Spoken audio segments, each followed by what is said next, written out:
Hello everyone, welcome back to another episode of Undialed. This is where the Woodward West Mega ramp stood. If you've ever seen my tornado plant video, you've seen ethic videos, you've seen old skate videos, this thing's been up. I am not sure how long I'll have it down here, but this ramp was here for years. It was the largest public mega ramp in the world, and I will say some crazy stuff went down.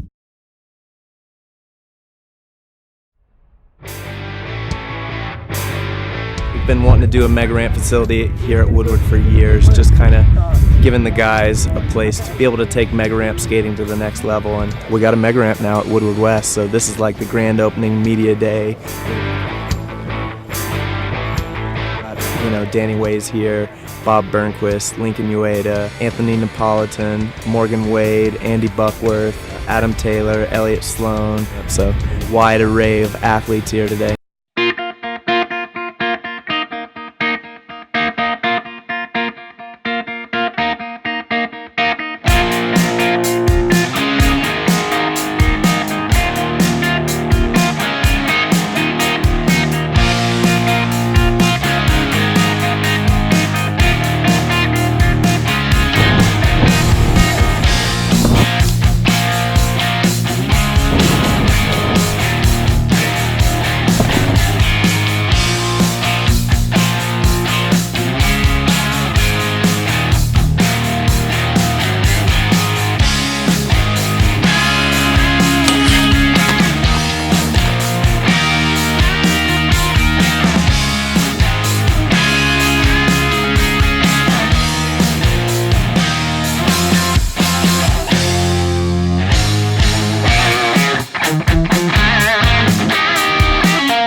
Hey, what's up? This is Richie Velasquez here at Woodward Camp in Woodward, Pennsylvania. I'm right here in front of the mini mega ramp, and I guess we're going to talk about the mega ramp at Woodward West.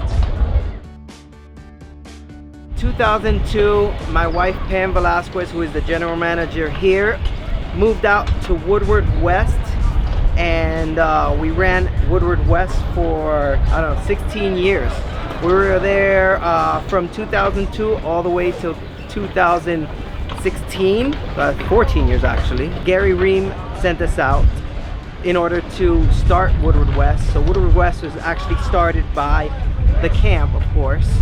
They were looking for another location in the West Coast in order to, provide the Woodward experience to, to campers closer to the West Coast. And so Woodward West was a perfect location because there was an existing camp, and that camp had like all of the perfect things you needed for a camp. It had cabins, it had spaces for indoor buildings, it had like all of the structure around it was kind of made perfectly for a camp. And then in 2016 they were looking for somebody to come and run the Woodward camp facility, and so they invited Pam Velasquez, my wife, to come here and kind of be the general manager here at Woodward camp. And now we're all here, the family, my kids, my son Jojo, my twin daughters, and my son Raylan, and we've been here for 2 years, and it's been awesome.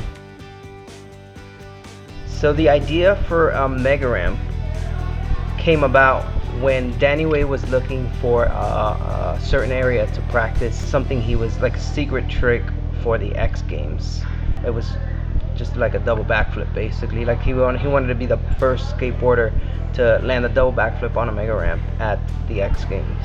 So the idea was to work with DC and Mega Ramp to create this, this huge Mega Ramp with a foam pit. So they put it together in about 3 months. The thing was scary. Definitely was scary, because like Pam and I, we lived like right across the street from the Mega Ramp. The Mega Ramp was less than 300 feet from our house, and our house was the only house on the street. So at times, we just sit and watch this thing in awe, just kind of come together. And to see that right there in front of your face, have never seen a Mega Ramp before, was like pretty epic. I'm gonna fumble the year, but I think that was like 2011. Yeah, so the process for building anything in California it's pretty intensive. So you have to like get permitting, you have to work with the local ordinance, and so for us to build something that doesn't have any like specific structured plan to it, obviously the Mega Ramp company does a great job in putting all of that stuff together and working with the city, but it's still like a huge undertaking. In that community, like as soon as you start moving dirt, you have to get everybody involved. So the process was pretty lengthy. We had to stop the project just a few times. Overall, it was a huge undertaking. Working with the Mega Ramp company, those guys are super pro about how they put things together, how they take it down. And I think the first day that it opened, there was a few tweaks. The first day that it was open for riders to ride without the foam pit, there was a few tweaks that were needed, and so the process of even getting that stuff dialed right, then that alone was something they had to basically deal with, is just trying to get that ramp exactly right, because one windy day can kind of shift that entire ramp. And so making sure that the cabling system is right, making sure that it's going to hold together throughout the lifetime of 8 years that it's been there. There's a lot of maintenance that goes into that ramp yearly, so it's a process to have a Mega Ramp, basically. Wow, that thing was dangerous for sure. If I had to compare it to like the Woodward West foam pit, it was about like 20 of those foam pits. Gosh. Like it was crazy, because like not only was it like huge, but it was also deep. And so I think it was maybe close to 10 feet deep. So they had an airbag underneath, and then they had just a ton of foam. And so when you flew into this thing, you were lost. Like it took you a good bit amount of time to get out of the foam pit. And I've seen guys that have gone in that we were searching for like 15 minutes, like with no communication. It was scary going into the foam pit. And like when they needed a person to jump the Mega Ramp just to test it out, and I was like, oh yeah, I'll do it, okay, cool. And so going that speed, like going like 35, 40, 50 miles per hour to like into a foam pit to complete stopping, like your body just jarring, it's like getting hit by a truck. And so I don't think anybody knew that. They just thought, oh yeah, foam pit, that's cool, but it hurt. Like I was in pain for probably like a week after, just because of the stoppage, and I had to jump it several times. But it was a pain in the ass to get out too. So yeah, that foam pit was crazy. And was that on the 50 or the 70? It was on 60? the 60, 70, all of them. So you could jump like straight. You can go into any of them, and then you have to kind of go in an angle, but you would go straight into the foam pit. And twice that I jumped it, because I had blades on, I broke the airbag. So yeah, that was a bummer. So the Mega Ramp, in order to put anything up, like I mentioned before, into a structure, you have to have engineering done, the paperwork. It was all basically put on on an engineering sheet and completely measured out, triple measured, and it was basically like all mathematics at that point. So of course there's different angles that they were using for the takeoff, as opposed to what they were jumping before. This mega ramp at West was a straight shot down a hill, as opposed to like the mega ramps that you see now that are, like the 40-50 foot drop. The nice thing about the mega ramp at West, as opposed to every other mega ramp, was that you had a training aspect to it. You had the top, you didn't have any gap, so you were able to not only get ready for the jump, but you were able to like kind of speed check it or deck check it, and then eventually take it, across the entire jump. In the sense that it's very expensive to maintain a mega ramp, like super expensive to maintain a mega ramp, and so unfortunately we don't get that use of it, and I think we're looking to utilize that space for something. So we're looking to use the space for something that's going to benefit the campers, and the mega ramp, in comparison to usage, it's very expensive to maintain. We just wanted to put our energy and effort into making the camper experience better.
So to a lot of other sports, this ramp was very, very iconic in the scooter industry as well, just because of all the stuff that went down. And this was the first mega ramp that we were actually allowed to ride as a community. I feel like it really drove the sport to like a new direction and new boundaries. So that's something that is really amazing and that Woodward made happen. So thank you, Woodward, and thank you, Kim Funk, Capron and Corey's mom, for making all this possible and the reason why we're here. But I just wanted to show you guys how important this ramp was to our community and just to action sports in general. I hope you enjoyed it, and as always, we'll see you in the next video. Peace.